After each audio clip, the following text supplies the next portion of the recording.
En el levantamiento topográfico es comúnmente utilizada la poligonal cerrada para determinar el perfil de un circuito, esto mediante las coordenadas específicas de ciertos puntos sobre un plano horizontal. Este levantamiento planimétrico se realiza con equipos que tienen como función medir ángulos. De acuerdo al anterior, estos equipos son las estaciones totales. El actual informe se presenta con el objetivo de comprender los datos hallados y calculados en el levantamiento de una poligonal cerrada, teniendo en cuenta los conocimientos adquiridos en clase.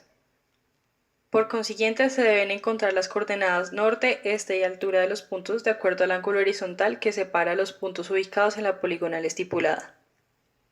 Para lograr este objetivo se calcula un error angular y se corrigen los ángulos medidos. Posteriormente, se calculan las proyecciones en los ejes X y Y para calcular las coordenadas de cada punto de medición y de los detalles. Es importante mencionar que el error de cierre puede ser mayor a 0 debido a las grandes distancias entre los puntos. Se toman los ángulos promedio medidos y se halla el error angular. Este se distribuye de acuerdo al método de los pesos. Luego se calcula el azimut de cada uno de los segmentos de acuerdo al azimut de referencia. Después se hallan las proyecciones este y norte con el azimut.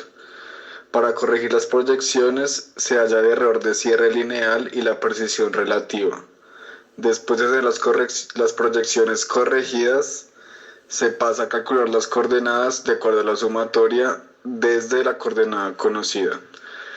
Para las alturas se toma el ángulo vertical entre los dos puntos y la distancia vertical, y por medio de la tangente de este ángulo se logra hallar la cota.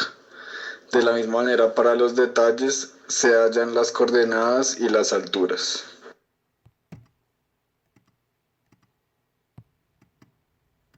Para concluir, podemos decir que en esta práctica se aprendió a configurar y a utilizar una estación total sin ningún percance. Esto quiere decir que se supo medir los ángulos horizontales, verticales y las distancias. En este laboratorio hubo fuentes de error, la principal de ellas fue el error humano al tomar los datos, ya que eran muchos los aspectos que influyen en este, como por ejemplo el mal posicionamiento del láser respecto al punto donde se tenía que nivelar. También quien sostenía el prisma en ocasiones se movía y esto hacía que se tomaran datos erróneos. Asimismo, cuando la distancia era considerablemente lejos entre el prisma y la estación. Esta última no disparaba el láser de manera correcta, ya que era muy difícil apuntar exactamente en la mitad del prisma.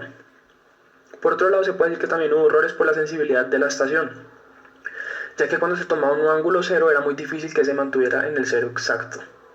En la práctica también nos dimos cuenta que en la estación total, cada vez que se prendía salió un aviso que decía que el instrumento no estaba calibrado desde hace 6 meses. Este error es ajeno al humano, ya que si los instrumentos no están calibrados, por consiguiente, pues los datos puede que no sean los verdaderos o exactos.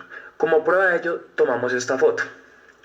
Para las recomendaciones, se tiene que verificar con anterioridad que los instrumentos estén calibrados de manera correcta y que los demás no tengan ningún daño.